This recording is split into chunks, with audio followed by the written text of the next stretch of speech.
Good morning. I'm going to riff for a little while on the meaning and nature of the universe, posing the question, who am I? I'm just going to do it because something inside of me inspires me to do so. I'm going to give you my take on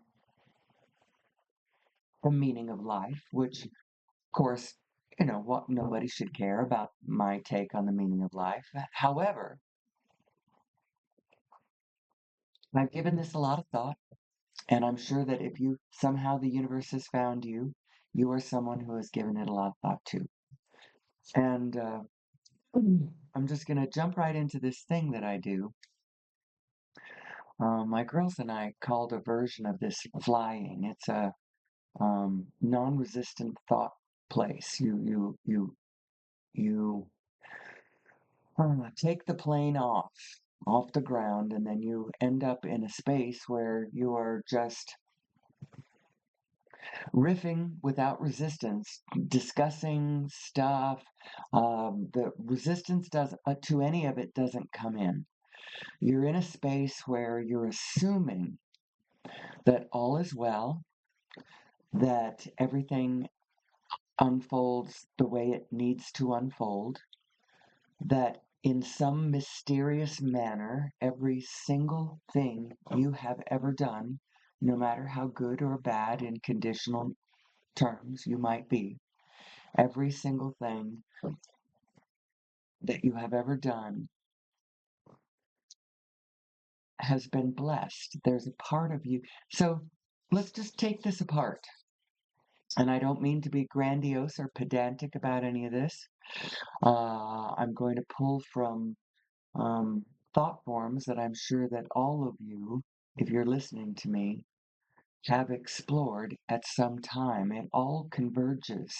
There's only one thing we're talking about. So, of course, you're going to have run across the same wisdom teachers in different, you know, mixes, but the same teachers that I have, that everybody has. It's a collective thing. There's one thing going on, and we are all participating in it.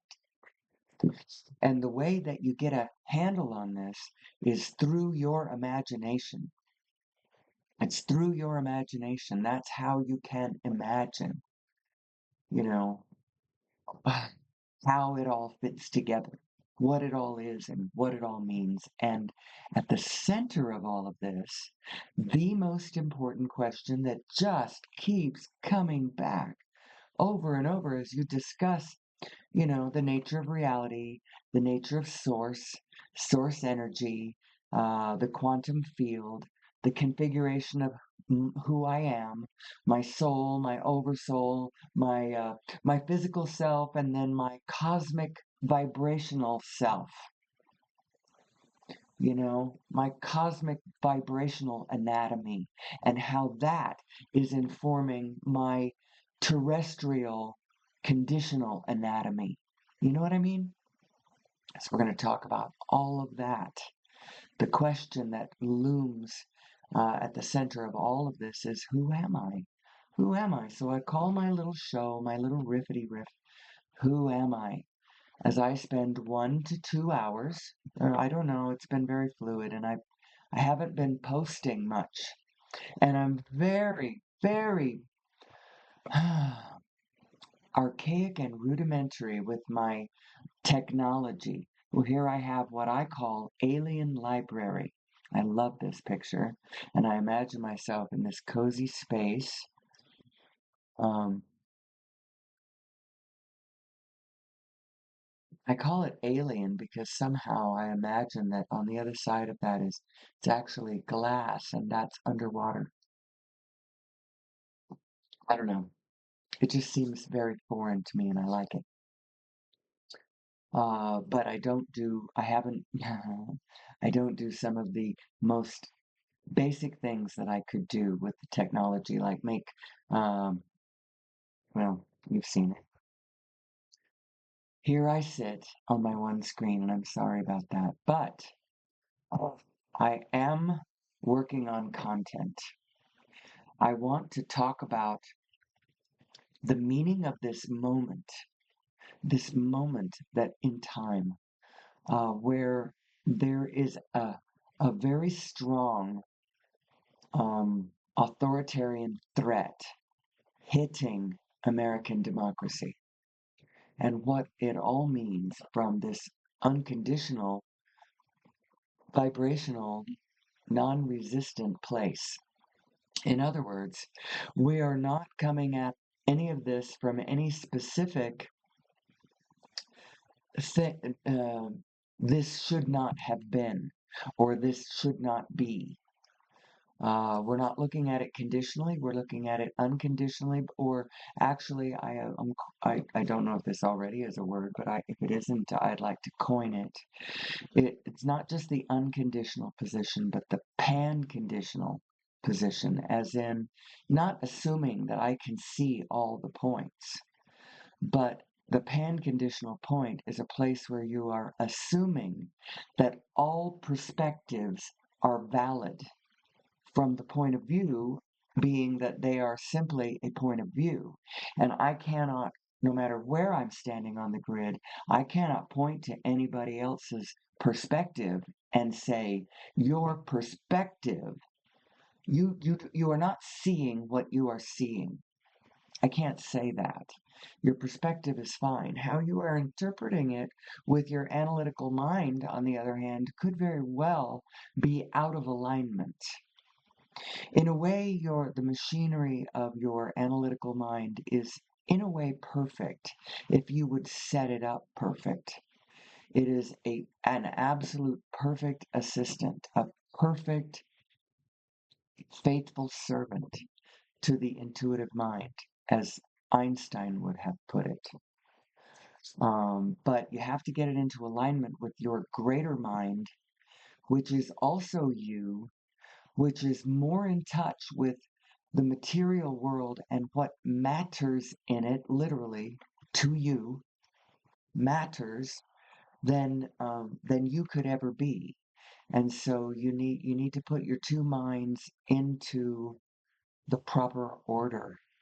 Make sure that your overmind is the one that you are acquiescing to, if you will. So, what would that look like? What does it mean to acquiesce to your higher mind? Well, it means get into alignment with it. Don't be at cross purposes to it. Don't cross its energy stream. It's the one that knows where you're going. But it isn't somebody else, and it isn't a God outside of you trying to get you to come this way. It is a God operating both outside of you and from within side of you, actually from the whole field.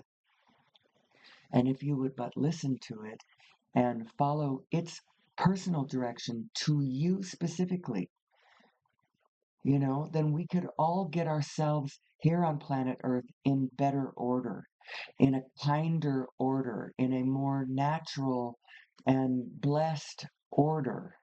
That I would like that, I'm all about the order, but I'm not all about an administration that believes that it needs to force that order from without. That's what I'm not all about. So, in any case, I probably should flip this on. I could flip this on as a live stream as I, get cooking. It could just be a test to see whether um, I don't have it very properly labeled right now. Nobody would find me. Maybe the one lady that used to listen to me from the UK, she might find me. But I probably need to work on what it looks like when I go over to the live stream part of this operation before I just click the switch. But I would like to speak to more people than just myself. What is the meaning of our existence? This all is going to boil down to all of this. It's going to be the meaning of our existence, the meaning of our history, the meaning of our current events, the implications of the answers to all of the powerful problems that mankind faces on this planet right now. Everything from, the crisis of war and the authoritarian playbook, the destruction of democracy, the shaking up of our economic systems, the being owned by the billionaire class, the rising oligarchy, all of these things, climate change, and the fact that it just doesn't freaking rain around here like it ought to.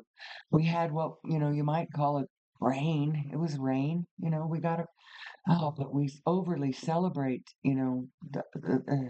we need more rain. There's so many things, so many things. And what is the problem that you fixate on? A lot of times it's more personal than that. I can't find a job. I can't find a relationship. My kids are driving me nuts. Money doesn't stretch as far as it used to. And man, the cost of cars are rising up, and my car just died. And, more practical fears and issues. Maybe you've got an over fixation with alcohol or drugs, or you got anger issues or homophobia or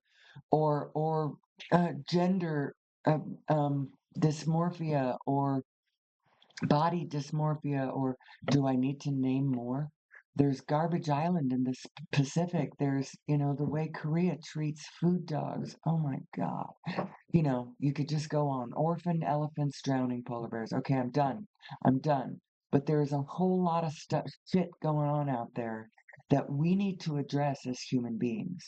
But, the trick is, and this is something that Abraham has taught me in the last 5 years, because I couldn't understand why people couldn't see, you know, just see reality, just look at it and go, oh, and then just fix it. Couldn't understand that, but people couldn't look at it. And the reason they couldn't look at it is to look at the darkness, and they kept just going down into their negative emotions. And you can't fix the problem from your negative emotions. That's why wars, which are always fought in anger and fear, never directly solve the problem. What they do is they shift the board that has become resistant to the expansion that is happening, people. We are expanding. And when we resist it, that resistance builds up until something big has to shift. It's either a war or a pandemic or something shakes the foundations of what we do, so that at the very least, what happens on the other side of this is that we are changed. We are doing something different. And in that gap, a lot of times, stuff that has been trying to be born can slip in. Now, uh, back to the idea that you cannot solve the problems that we have directly from a negative state of mind. It's not that being negative um, isn't part of the equation. It certainly is. It's step one. It's the most. If you don't have step one, you don't have step two, you don't have step three, you don't have step four, you don't have step five. What are these steps? Well, step one is life causes you to ask. Ask for something more. It's the feedback loop of the universe causes you to understand that what's going on, and your consciousness immediately goes to what would be better. What would fix this? What do I want instead of this thing that I do not want? That's what the contrast just gave you. Now, if you understand how the system works and you intentionally use it instead of just default hanging out there in step one, while the universe expands, allowing your resistance to build up the pressure until, but the whole time refusing to make any actual changes until the universe forces you.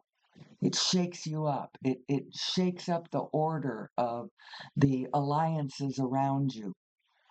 It shakes up the order of the routines of things, especially when we don't have them in alignment, when they are not in alignment with the growth that we are experiencing. We are expanding. We are learning. Now, don't look to whatever limited feedback from the outside your physical senses might have given you. Go to your mind, because your mind is carrying all of the information of all of the factoids and facts, experiences, perspectives, feelings, all of that you have ever experienced. You contain it. It's in you. It's your greater self. It's your continuum self. It's your energy self. It's your source-based self. It's your vibrational self. It's your cosmic vibrational anatomy self. But it's more than just your cosmic vibrational anatomy, because that implies that you own it. And when you die, it will go with you, when in actual fact, it's the other way around. You belong to it. And when your physical body passes away, it's the one that keeps going. It's the part of you that keeps going. The love part of you, the vibrational sense of everything part of you, the eager, interested, harmoniously part of the greater field aspect of you. That's the one that keeps going. That angry, angsty, frightened, any of that part of you, any of the because the real you is in alignment with everything else. It is not in alignment. Only you, small you with a lowercase y, you can get out of alignment. Your other self is alignment. It is alignment. So it can't get out of alignment. You are either in alignment with it or you are out of step. And if you're out of step, then you're having a rough ride. And what does it mean to be out of step? It has to do with how you are managing your emotional states. It's all about your states of being. It's all about what lens you've got on as you are contemplating the world. How have you set up the grid in your mind as you are contemplating any any subject, any subject? What framework have you put it in? As you then take all the information and run it through, now you're looking at the subject and you're talking about the subject and you're thinking about the subject, but you're doing it on a frame. Are you doing it in the framework of an us versus them, mentality? Or are you looking for the win-win position? Because I promise you, your greater self, that's all she cares about, is win-win. Because she is also vibrationally part of everybody else around you. I mean, at the vibrational level, there is a place where there is no separation between us all. I know that from our traditional isolated material consciousness based, viewpoint, it's really hard to see it any other way, that we are separated. But in actual fact, our true selves, there isn't a true separation, but what it is, your piece of the divine is special to you because it is tuned into everything that you care about, that you really care about. Not the crossed energy crap that you think you care about, but you don't actually care about. She cares about what you really care about. And if you want to know what she really cares about, and it's a good idea, because whenever you can care about the same thing, whenever you can find the Venn diagram overlap between you and you, that's when your life takes off.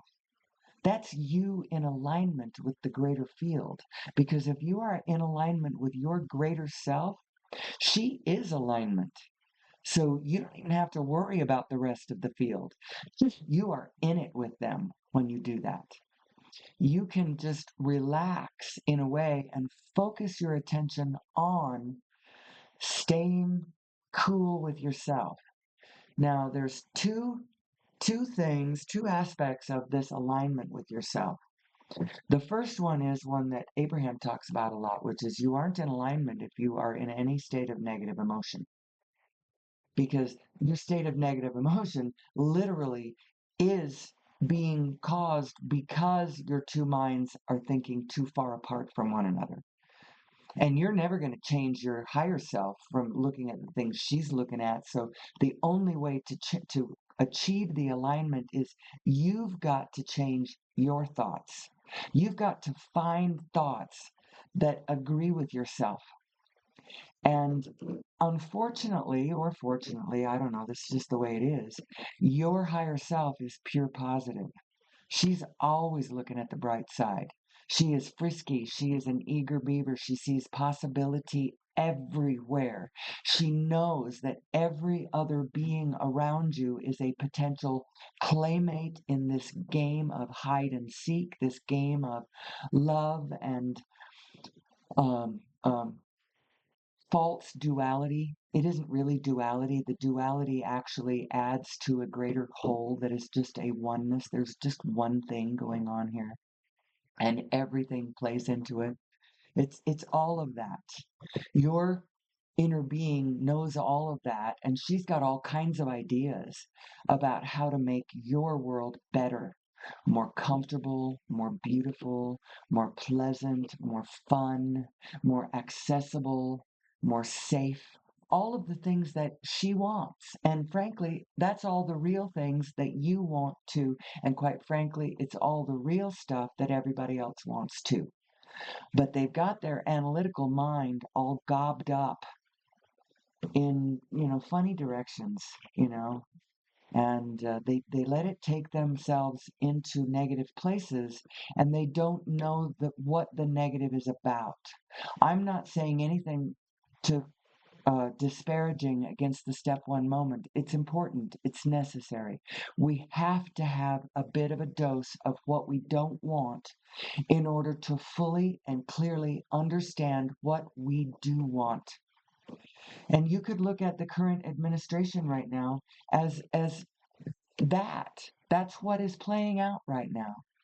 And if you look at it from that perspective, knowing that everything is always working out for us, we're getting our step one moment. We're seeing for the first time in 250 years a serious organizational challenge to the project democracy that we started, way back in 1776, when a handful of people here in the United States were fighting against, at the time, the oligarchy and monarchy, the authoritarian of the day, with the tools of the day, with the ideas of the day. They were on the edges, I think, the back edges maybe, or right in the middle. I don't know exactly what the years of the Enlightenment were, but they were pretty enlightened for their time, and they put this aspirational organization of who we are as America down on paper, and we've been muddling it through for the last 250 years. We've got a serious um, um, challenge to it in this moment. We're getting a big fat mouthful dose of that which we do not want, but it's making it clearer and clearer what we do want. And every one of us has an inner being, and quite frankly, the nation has an inner being. The nation is comprised of all of us who have ever been American, either in our nationality or in our hearts or in our intellect. America has been the democracy of the world, at least at least we imagined she was. And she is now falling to the same playbook that has plagued every nation that has ever been. And as a matter of fact, you'll find stuff about this in the Bible where they talk about people fighting against the autocrat. And actually, where did I hear that? Uh, it was a reference in a book that I was listening to. What was that? Hmm. Neville Goddard, I think. I was listening to it on YouTube. I need to go back and listen to that some more. It was it Neville Goddard? It was whoever talked about your imagination as literally being the spirit of Christ. That your pure imagination is this pure spirit that is bringing what we want into this world. We've got to understand how this quantum field actually works. We are dreaming it into place. And as a collective society, we are collectively dreaming it into place, which means facts really do care about your feelings.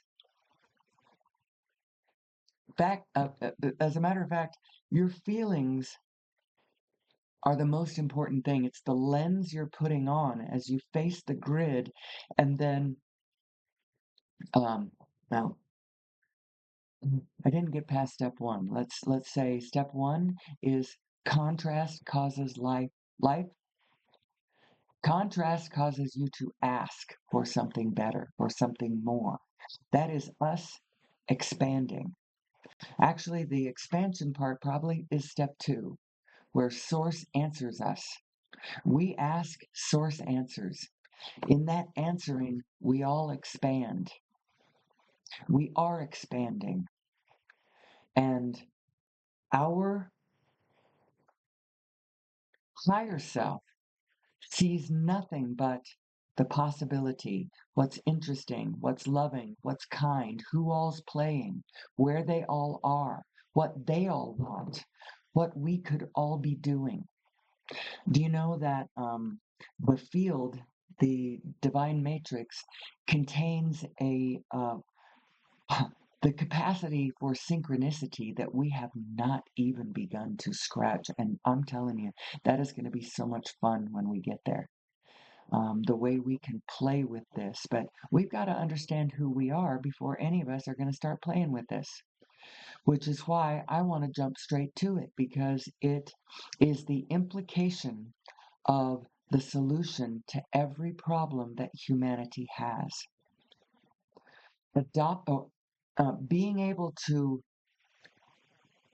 achieve this vantage point will immediately imply all of the solutions to every problem that I named earlier in the show, which is actually, so it's all of our problems. Hate and war and cruelty and shrinking resources and um, pedophilia. Forgot to say that one. Dishonesty. Uh, um, the whole litany. What I'm saying is all of them.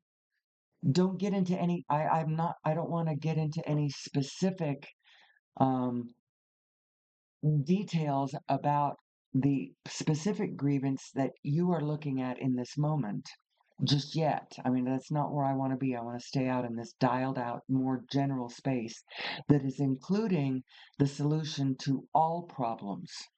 Alignment is the answer. And but you can't force others to be in alignment from the outside. You be in alignment, or I'm gonna, it's sort of like the old joke, on far too true to be all that funny, but and the beatings will continue until morale improves. Beating people is just, no matter how much you beat them, it will never improve morale. Not directly. I mean, at some point, you might beat them down so far that somebody, raises a bloody, bruised fist to the sky and says, "By God, as God is my witness, I'll never be beaten again." But that's not really what we're talking about. Um, you can't force alignment. You can inspire alignment. You can demonstrate alignment. You can speak about alignment. And actually, we can talk about a whole lot of other things too, science and mathematics, but I'm going to come at it from a very general way. And I'm talking about the science, mathematics, and physics from a unified physics perspective, which is fairly fresh to the scene. First published formally in 2012 by Nassim Haramein, and he probably had people on that um, paper too. I know the recent papers, he's got a couple of uh, partners that he works with these papers, the origin of mass and nature of gravity paper, and then there was two more coming out after that. I should go look and see what they are. I come at this from such a general perspective that I sometimes I miss details,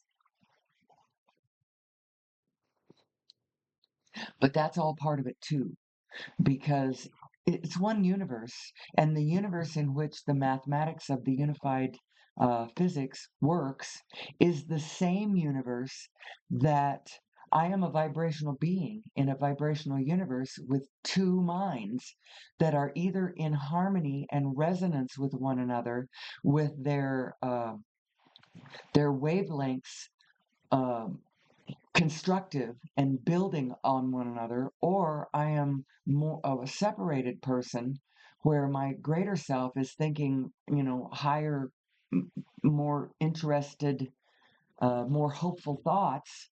And I'm over here, lost in discouragement or blame or guilt or shame. So many people are lost in guilt and shame, and these are crippling and debilitating states of being. And from those positions, it is damn nigh impossible to get a clear perspective, a clear view on what your aligned steps in harmony with the rest of the field would be. What the hell would they be? So I emphasize in my teachings uh, the concept of how are you framing what you're looking at in the first place? Because if you are framing, like say, as you look at the world around you and you ponder the meaning of history or the meaning of current events or the meaning of your neighbor's behavior, or your own behavior or your kids' behavior, anything that you might be wondering about as you gaze out. And if you are framing it in a win lose paradigm, it shifts the whole picture. What are your primary assumptions up there at the top of the field, at the top of um, the mechanism of your consciousness? What are your primary assumptions about the world? How do you believe it is constructed? What do you believe about yourself within it? Most people have beliefs that actually, when it comes right down to it, their beliefs are that I am insignificant, I am inadequate, I keep doing everything wrong, I am worthless and sinful, I should be ashamed of myself, I can hardly, bear to exist. Many, many people, surprisingly, many, many people are stuck right there. And to be frank, they may have been taught things that they seriously are out of alignment. But the way out of that is not through shame and guilt, but through awareness, through a recognition of who they actually are and what is actually playing out inside of them. So quit looking at yourself from the outside and quit looking at everybody else from the outside and go inside into your own consciousness first and think about this. Think about who you are. You are two minds. You may not have realized this because you just got a grip on your own analytical, physical, conditional, separate brain in my skull mind. That's the one you focus on. That's the only one you think you are. But then you seem to have this odd tug of war going on, this weird, and then you get thrown into negative emotions about things. You seem to be at the mercy of conditions around you. You observe something that is horrific, and believe me, especially if you're looking, there are plenty of places where you could look and see horrific in this world around us. I wouldn't argue with anybody about any of that. If somebody comes in front of you and says, "Oh my God, this horrible thing is happening," the very first thing you should probably do is just believe, just cut to the chase and believe them, because that doesn't matter. That part of it, in a way, does not matter, because universally the solution is going to be the same thing, whether it's this problem or that problem or some other problem. So, specifically, what they have said their problem is, in a way, does not matter. It matters to them, and they're going to have to deal with it from where they are. But in a way, the advice that you might give to them is always going to be the same, because it has to do with their alignment with themselves. Your ability to cope with any of the problems that are specifically coming your way, specific physical problems that we all deal with, failing sight or hearing or ambulation, your ability to move around, or, pain in this area or that area. Maybe you've had a terrible accident, or maybe it's just, cumulative aging, or, we've all got issues. And then what are our specific financial issues and relational issues? And, how are you, um, relating to the larger field around you? How are you getting along with the rest of the world? Are you navigating the greater historical, are you being freaked out by political events or possibilities, or I don't know. What is your specific problem? Everybody's got different ones, but always the answer is ask for your specific instructions. What do I do next? Somebody can kind of give you a rough sense of what it looks like from where they're standing, but nobody can call it from where you're standing like you can call it from where you're standing. But the way you have to do it is you have to stand where you stand and get into alignment from there, so that you can hear what your larger self is trying to tell you, because you are being guided. You're being guided by your inner being. And remember the steps of creation: 1, 2, 3. Step 1, source causes you to ask. Step 2, source answers. The greater field expands simply from your conscious observance of something that you did not like. The greater field has a sense of what would be better. Whether you go there or not, source has gone there. You have just made the universe expand. Now, what are you going to do about it? Because the more that you resist your expansion and continue to bang the drum of whatever condition it was that you noticed that caused you to feel that way in the first place, the more you bang the drum of what you do not want, the more you hold yourself apart from that expansion that you just caused. Step 1, contrast causes you to ask. Step 2, source answers. Step 3, you've got to allow the space. You've got to allow for your your um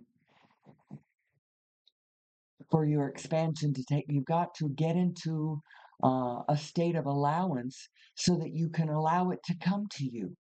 But if you're always assuming the bad, you'll never get into that frame of mind where you can allow the good to come to you. So step 3 is that state of allowance, that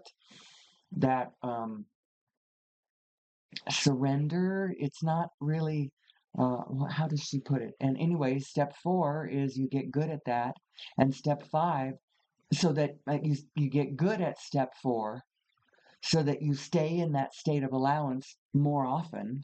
You're in that receiving mode. so where you can receive the impulses and the cues to move in the direction of that which you want. Um, Step 4 is you get good at that. And step 5 is, whoops, contrast has caused you to ask again. You're in a state of negative emotion again. You are angry about something, or you're frightened about something. War, somebody just bombed your neighborhood, or something horrific has just happened. Things are happening. Things are happening in this material world. And I'm not here to say that you should never be, we should be unhappy about the things that, but only for a blip, because honestly, you got to know that things are always working out for you. And we are much, much, much, much, much bigger beings than we have ever given ourselves credit for. You are eternal. This game is always. And one of the greatest teachings of Abraham that is hard for any of us to get is that death is actually not the experience we think it is. She calls it croaking. They try to be very disrespectful to it because it's not as big a deal as we think it is. You croak, but you are still here. Everyone is still here because we are all this consciousness. And you're over emphasizing the body that you're walking around in, and you are under realizing the consciousness that is just that back there behind your eyes. Your mind's eye is your consciousness, that eternal seat at the parade of life that is for always. And so, you know, I'm also, don't be so quick to like commit suicide or anything, because actually you don't want to commit suicide. You're here for a reason. You've made personal contracts with other beings, with yourself. You have your own intentions, things you wanted to explore, things you wanted to iron out, to get to understand better, to get to the bottom of, to really get to a place where, you've got things. And if you let a negative emotion take you down in a moment, you'll get to the other side and go, well, okay, I guess I got to go back and replay that because I didn't finish that contract. Just finish the contract here and go on to bigger and better things. There is so much awaiting us all. We are one being. And you can see it very clearly in your imagination when you go into the configuration of your consciousness and your imagination and piece it together.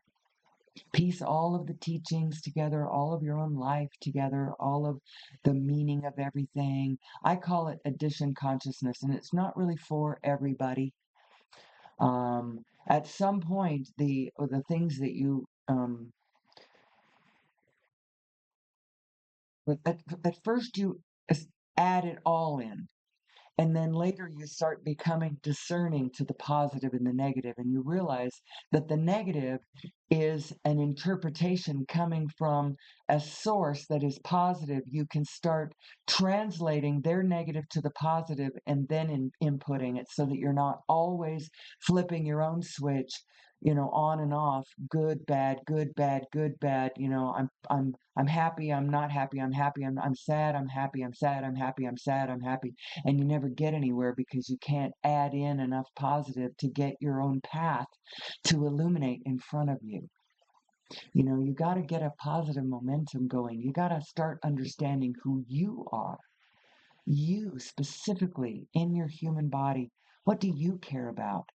What lights your lamp? You've got to find that, and you're the only one who can. But you are playing with a larger field. And that's an important part of the equation, because the template that you lay down as you're trying to figure out how to play your piece on the board, how to spin, what's your spin going to be? How are you going to, jump into the collective complex jump rope spinning thing we got going on around us? How are you going to do this? How do you figure it?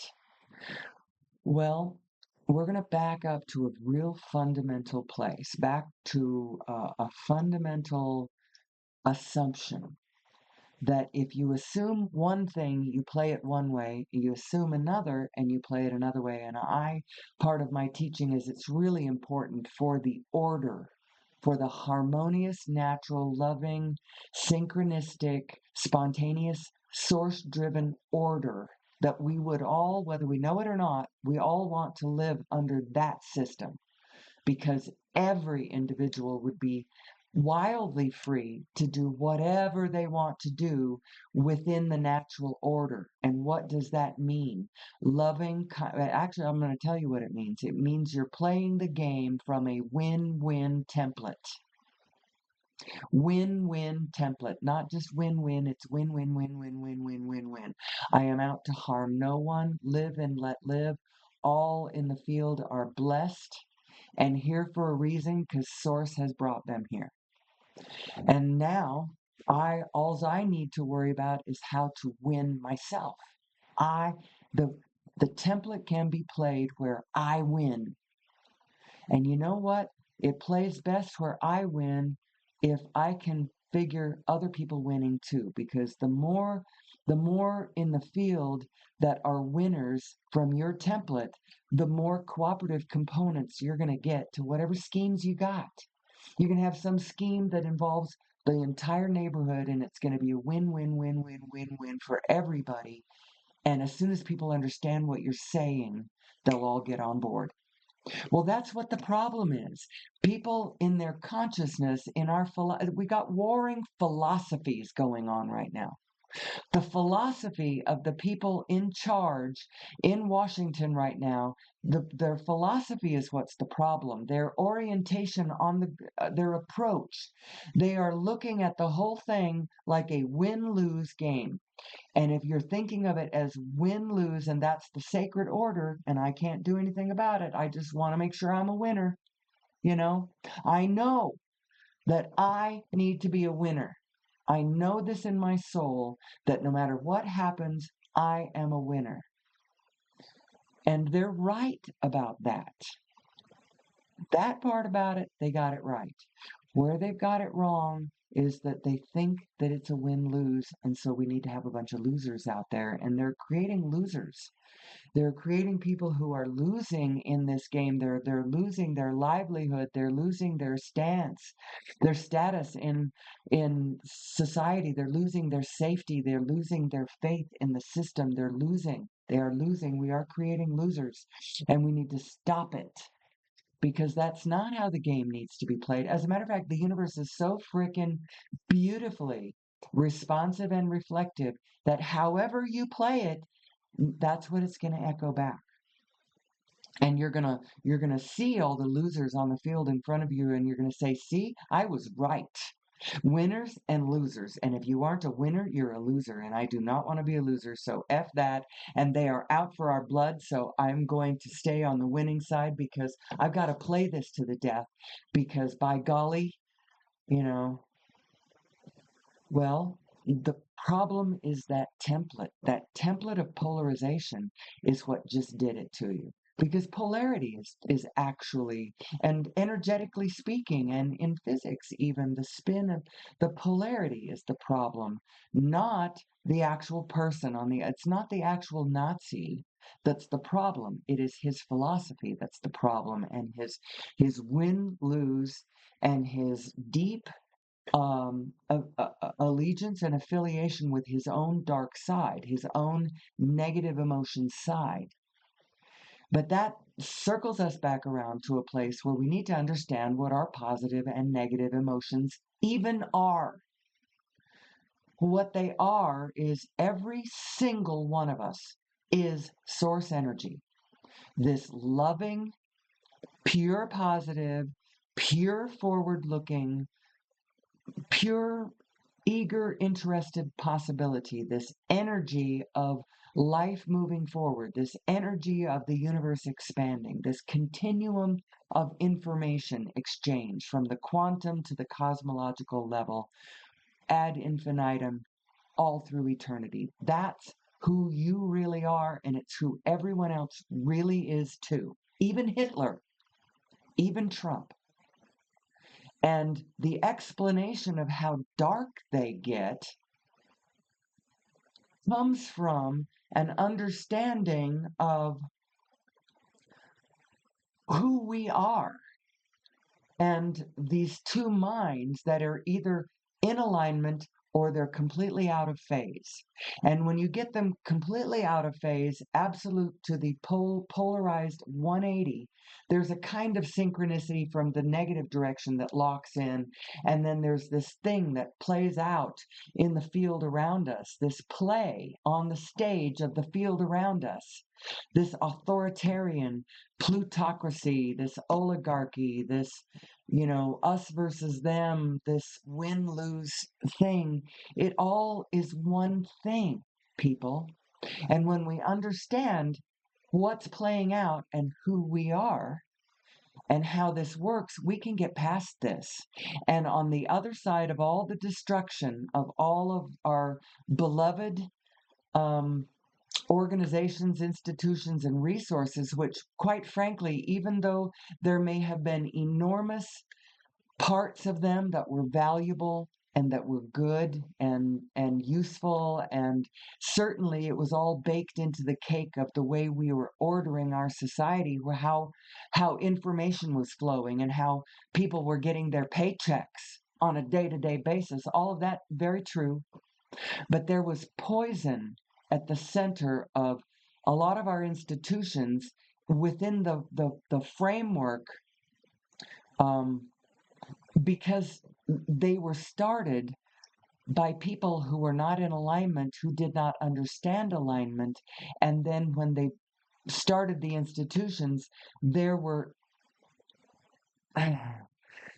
we can build them back better. When we build our institutions and infrastructure that relates to all of us, our public transportation systems, all public systems, communications, energy, transportation, healthcare, all of our collective systems, education, all of those things, all of those need to be created from a state of being in alignment. Anytime you create something in the physical, when you personally are out of alignment, you're working against, contrary to what your higher self knows to be your best interest, there will be flaws in your structure. And depending on how you build on that, because it'll just continue, and 100 years later, those systems, you're going to be able to look at them and go, oh, you can see where part of this was created from a fear-based position. And so there's flaws in the mechanism. And there's flaws in the foundation, and it's going to cause it to crumble at some point. If you want your institutions to be durable, to be far reaching and maximally effective, create them from a state of ultimate alignment with a mind to the win-win-win-win-win-win position everywhere. Now, a lot of our medical and pharmaceutical and legal systems were set into motion over 100 years ago by philanthropists like John D. Rockefeller, who very much were not thinking win-win. He was thinking win-lose still. Now, he understood that you need to have some mind to the public health, but he wanted to make sure that he created systems where he could make money, selling people pharmaceuticals. And he knew there would have to be legal things in place to make sure that inevitably, when you accidentally poisoned some of them, that there was some leeway, because you are trying to, after all, find the cures for what ails mankind. You just want to make sure that you do it in certain ways so that you can still sell them the cure. This is a flaw. This is a flaw in the institution from its inception, because from the get-go, it has to come into being from a win-win-win-win-win-win-win-win-win position, because that's what true alignment with the field actually is, because that's how the field is playing it. My inner being has got me win-win-win-win with all the field around me. And if I would start playing with it that way, I would start seeing who is up for it, who has caught on to the rules of this, you know, divine game that we are playing here in our physical bodies on physical planet Earth. Who am I? That's the question. It's the question of the day. It's the question of the hour. Speaking of which, how long have we been doing? I cannot see my counter, so I must be overexpanded. Hold on a second. All right. Well, I'm back. I'm back. I took a quick technology break. So where was I? We're talking about our nature, the nature of reality, how that plays into history, current events, how to handle our current political landscape, how to make heads or tails out of that.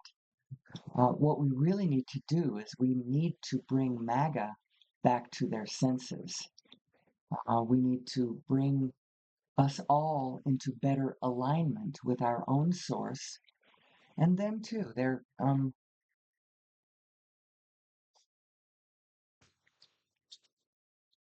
No one is your enemy, not even your enemy. And the way you defeat all of your enemies is you align with your inner being, and she will tell you how we all fit. She will tell us all how we all fit. But each one of us individually has to follow source impulses. So, how can you tell? How do you tell whether you're in alignment with your source? Well, Abraham points out that the the number one characteristic of being in alignment with your source is that you feel good. You've gotten yourself to a place where you are, um, you're eager, you're interested, you're hopeful, you're at least satisfied. Um, if you are in any other state, you're not in alignment. Now, you may be correctly, in a way, observing conditions that you don't, it's reasonable that you don't like them. And that's why you are picking up on this vibration of this thing that you do not like. But until you find a way to see it from a higher perspective, from a broader frame, from a vantage point that does not jangle you, you are not in alignment with your source, because your source is looking at it from a vantage point that is not bothering her. The source knows that it's actually not a problem. And especially if you would understand who you are, the implications of how to sort out every specific problem that any one of us imagines that we have, they're obvious. The implications are just right there. You're like, oh, I see how to fix that. Oh, yeah, that's what the problem is. So, how do we fix our problems? And how does an understanding of source energy fix all of our problems? Because um, well, each individual is going to find their way to what source is trying to tell them about how to move. So that will help. And in doing so, people will become happier as they recognize and quit attaching to their shadow self. Don't attach to your shadow self. See it, integrate it, understand it, bring it into the fold of your loving arms. Um, and it will cease to be a shadow. It will just be part of your integrated self. And you will start understanding everyone else's shadow, and you'll start forgiving them for theirs, even your enemy. Um, the win-win position that I preach, when I first say that, win-win, people don't have a problem with it. They're like, win-win, that sounds great. Win-win, that sounds great. But almost nobody can play it that way. And the reason comes from two surprising directions, or at least I was surprised as I started facing why people cannot accept my obstinate insistence that the win-win position template is the answer. Um, People are resistant to that from two directions. The first one is that they don't want their enemies to win. So anybody that they are mad at, their exes, those others, your neighbors or your ex-boss or whoever you think is the other side of the political, the political others, whoever you have decided is responsible for what you are pissed about, the murderers, the rapists, the pedophiles, the drug addicts, the prostitutes, the gang members, or whoever you have decided is responsible for your sense of insecurity and for why you are frightened in this world or why you think that the world is not the place it ought to be because those people over there are acting up. Whoever, um,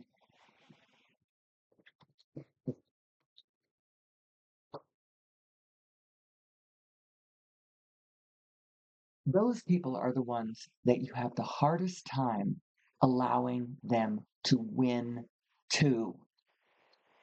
You don't want everyone to win.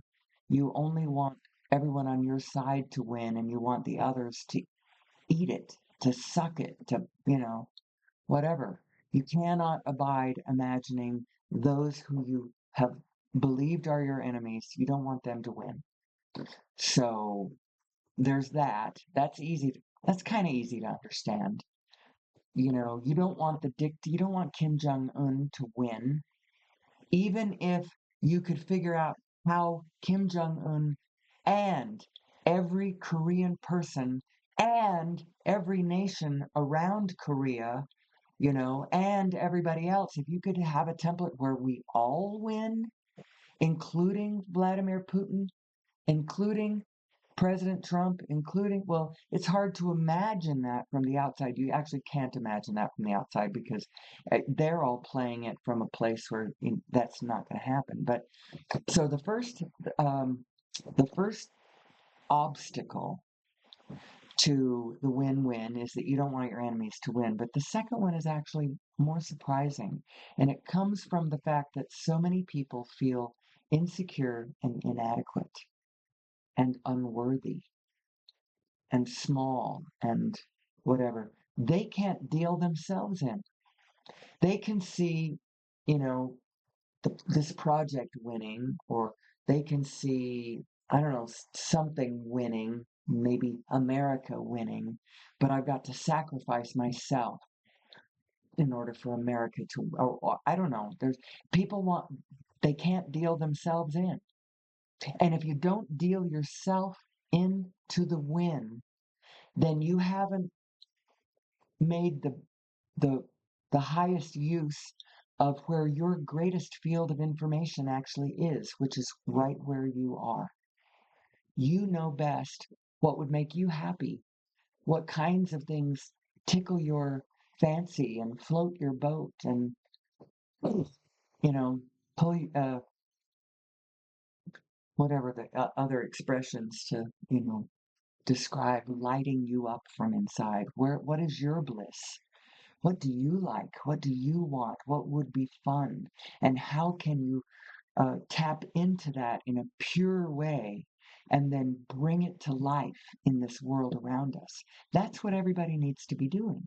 And that's what us as society needs to be encouraging everybody to be doing, individually.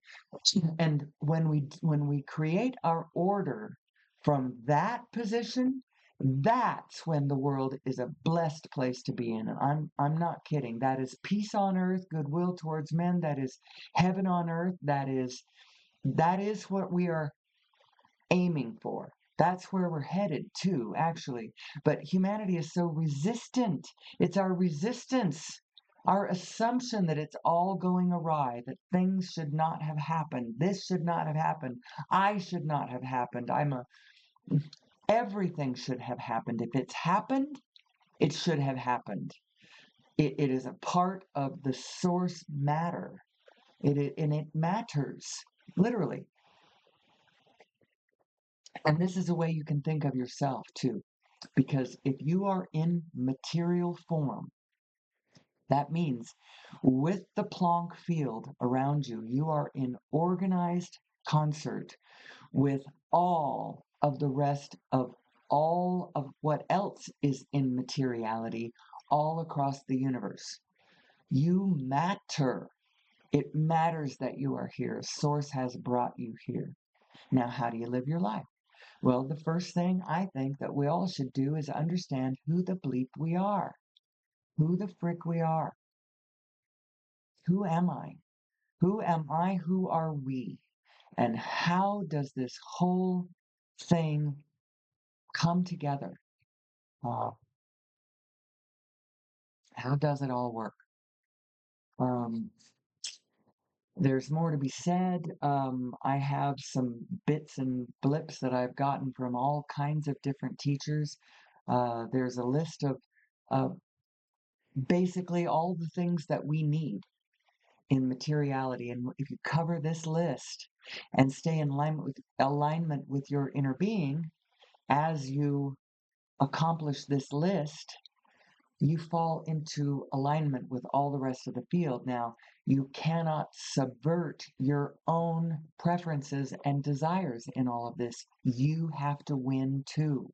In order to make the correct template work correctly, it's a win-win. So, how do I win? First of all, think selfishly. It's the only way you can. You want to be comfortable.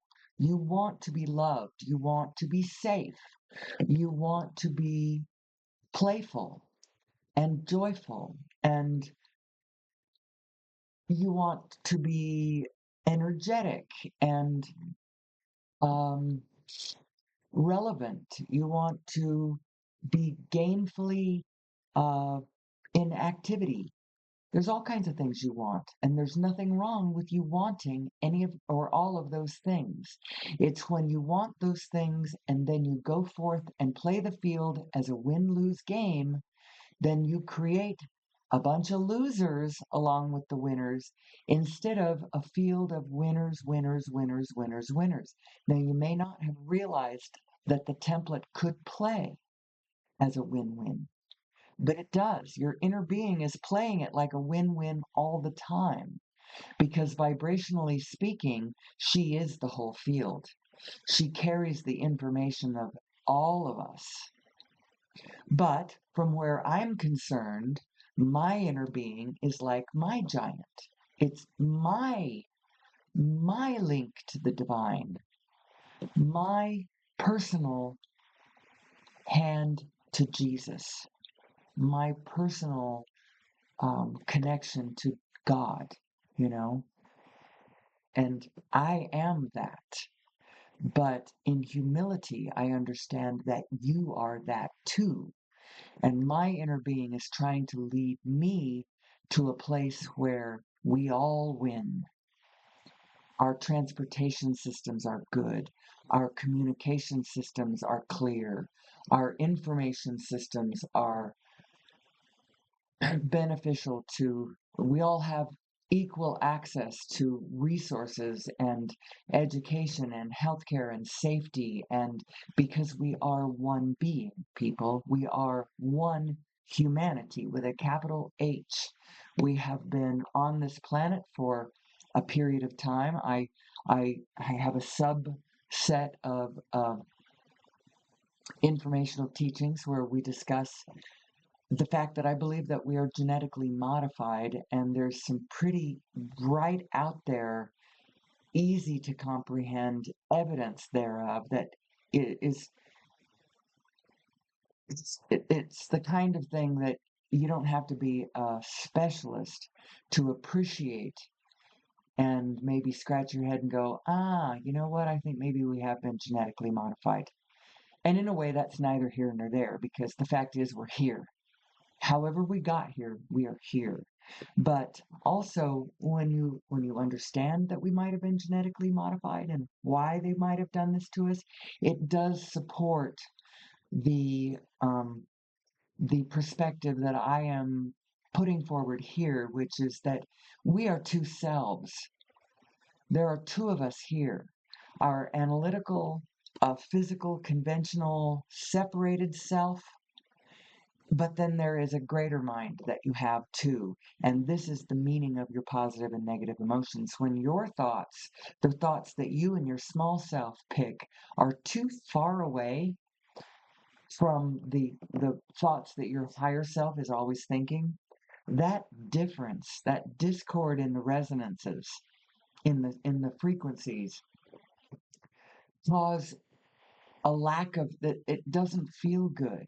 That's all your negative emotion is. And so the cure to your negative emotion is to find a different frame of thought about what you see. And don't be afraid, because you're not wrong in not liking the discord. I don't like seeing war. I don't like seeing e- e- ecological devastation. I hate seeing us treat other orders of life as lesser or exploitable when they are just consciousnesses coming at the whole field from a different perspective. And the win-win needs to include as many of them as we can possibly pull under the umbrella of the win-win.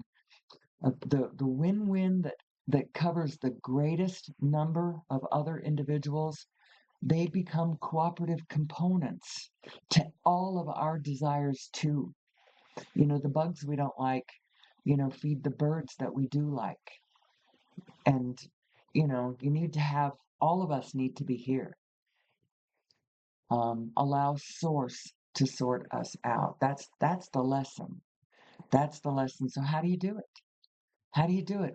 Learn to care more about what your emotions are than anything else. Care more about your emotions than about the conditions that are giving rise to those very same emotions. And know that the cure for your negative emotions that you're caring more about than anything else is not physically changing the conditions directly or first. That's not the order. The order is not to change the condition and then that will allow your emotions to feel better. That's the wrong order.